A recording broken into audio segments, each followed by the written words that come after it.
part of my responsibility at the IRB, I would attend PRIM&R meetings. And one year, I got a call from Bill Freeman asking me to serve on a panel discussion at IRB at a PRIM&R meeting to discuss whether Tuskegee could happen again. So I agreed to do it, and so we had a panel. Bill was on the panel. A woman named Donna Clay, who was the administrative assistant to our IRB, another panelist, and a third man was there. And what we talked about, whether something like Tuskegee could recur. And you know, we went through a whole discussion about it, because I believe that based upon my understanding of human nature, that Tuskegee can happen again. So I said something like that I believe Tuskegee can happen again because it's like a leopard. A leopard doesn't change its spot. It kind of fades into the woodwork. And then when it comes out, it attacks the innocent animals around it, different that way. Well, that was not something original for me. It's something that I had read by a man named Kelly Miller. You know, I took part in that panel discussion I was telling you about with Bill and other people, and Bill, of course, nominated me for the PRIM&R board, and I had met Joan before then, but you know, she just thought I was just somebody attending PRIM&R meetings. When Bill nominated me for the board, you know, the board directors elected me. So I would leave Washington early in the morning.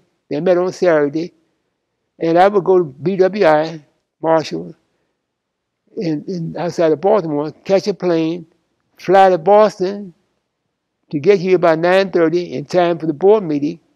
Then when the board meeting was over, I would go back, you know, back the same way. Well, my first meeting was monumental, because I walked in the room and I had got choked up. And I always believed, and my father always told me, that as a professional, you dress like a professional. He always told me I could not afford to wear jeans or wear a plaid shirt. And he was a neat little man who always wore a white shirt. Even though he was a painter, he dressed like he owned money. But he didn't. So I got dressed up in that first meeting and flew to Boston, man, for the first meeting. I walk in the first meeting and hear this room full of white men, no white women, just white men, and I was the only one that had a suit on. Man, I said, man, this is something I really messed up now. They got me on this board, and I told them, I said, the thing about it that you got me, and what you got is what you're gonna deal with.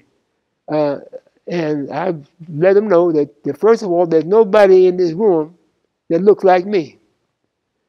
And I think it was Charlie McCarthy said, well, Warren, there's not many people in the world that look like you anyway, so why do you say that? Charlie had a way of diffusing every situation, you might say. So that was my beginning on the PRIM&R board. I've seen PRIM&R grow, you know, from the early meetings to the point, you know, where it's large as right now. Bill and I wrote a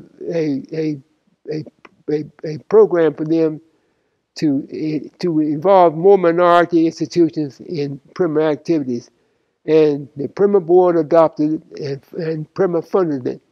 So part of this meeting was having these international scholars come to attend PRIM&R meetings. The idea was to, because not many minority institutions sent IRBs to our PRIM&R meetings, was to try to find some way to encourage their participation. And by doing that, we thought that this would be some way to encourage more minorities to attend. I guess we achieved something by doing it, because it's still going on. Now it's going to become an international thing to include international IRBs, as well as I said, next year they say it's going to include IACUC, animal care committees going to be invited to attend too. PRIM&R has been a major part of of my professional life.